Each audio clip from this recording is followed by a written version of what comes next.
good when WWF Wrestlemania slams out of the arcade and into your home. It's the most true-to-life wrestling you've ever seen. Love hurts in the World Wrestling Federation. Do it to them first.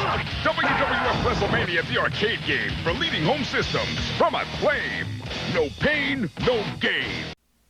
Back, I think, in the early 90s is when I got exposed to wrestling. I really enjoyed it a ton. My grandfather is actually responsible for me even getting introduced to it. I remember going to his house, watching it on Saturdays. So, needless to say, I kept over for several years. I don't do as much as I used to. I feel like it's changed in possibly a negative way. So, now, going back in the prime time, I feel, of the era and the good times wrestling was, they came out with Super Nintendo games. And one of our favorite pay-per-views they ever had, and I still enjoy watching them, is the Royal Rumble. Until I went to the arcades and I saw this game called WWF Wrestlemania.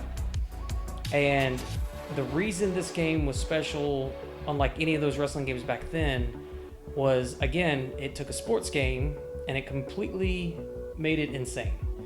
But I like it for that. So all the characters, they gave them special abilities.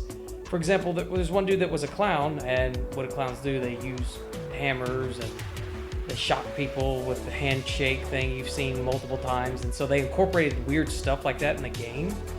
And it just worked. It just made it fun because you were just doing things. You could uppercut people to the ceiling of the building and they would fall down. I remember the Undertaker had weird moves where he could like summon demons or souls at you and stuff, and hit you with a tombstone over the head, which was awesome. I was like, it's great. They're taking the concept of the characters, but they're just putting on display like anything I've never seen before. So back then, like, I would go to the arcades and play through the series, and just they incorporated everything from the real thing. I mean, you're seeing the characters. They got the voiceovers from Vince McMahon. They got commentary from Jerry the King Lawler.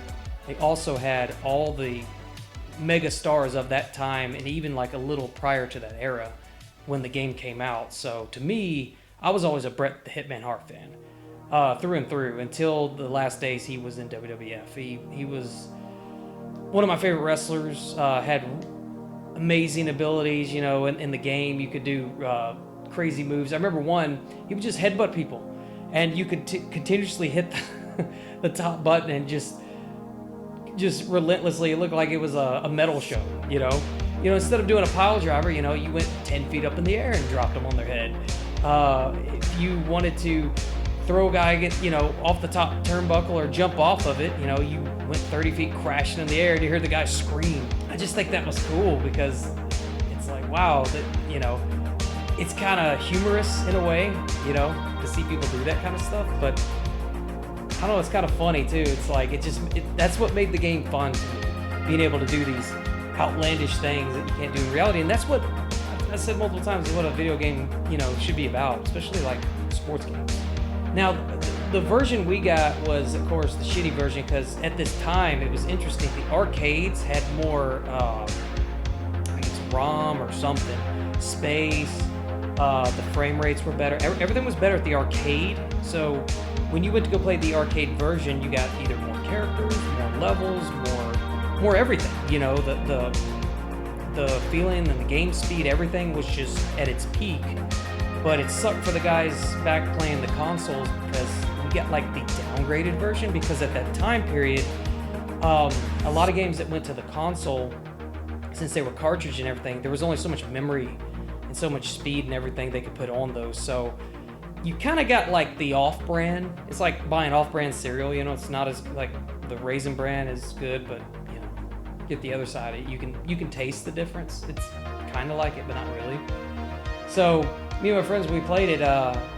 We had fun. Don't get me wrong with it, but only like 3 people could be in the ring at once. Versus the other one, you could have like 5 or 6, which was much more chaotic.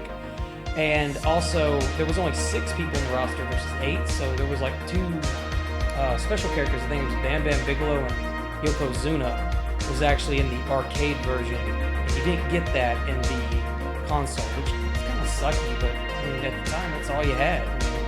unless you went out and bought the arcade machine, and back then, good luck doing that. I'm sure they were giving them away because, I mean, that was top stuff back then. But yeah, when I got a chance, I tried to play it on the arcade until originally down the road when the PlayStation came out, they could actually almost identically import that style that was from the arcade, so you almost got a clean copy of what the game was. But before PlayStation, PCs, and still this day, were always in the lead. It's like, I had it on Windows, I believe it was 95 or 98 at this time. But you know, the computer, once you got the controls or down, a lot of times we had to use the keyboard, it kind of sucked, but you know, it is what it is. It was fun, man. It played almost identical to the arcade, so that was like the closest way we could afford it and have it at its prime. Like I said, I go back to that game, and it's still one of my favorite wrestling games, just for the sheer insanity and the way they did the characters. It's funny, and like I said, it's unrealistic, but that's what I love about it. Just being able to do the crazy maneuvers and play some of my favorite wrestlers back, especially iconic wrestlers. You know, some of them aren't around anymore, or, you know, been retired for some time, but that game was very special in how it was made, and if I get a chance, I would love to get the arcade at one point to my collection, but we'll see.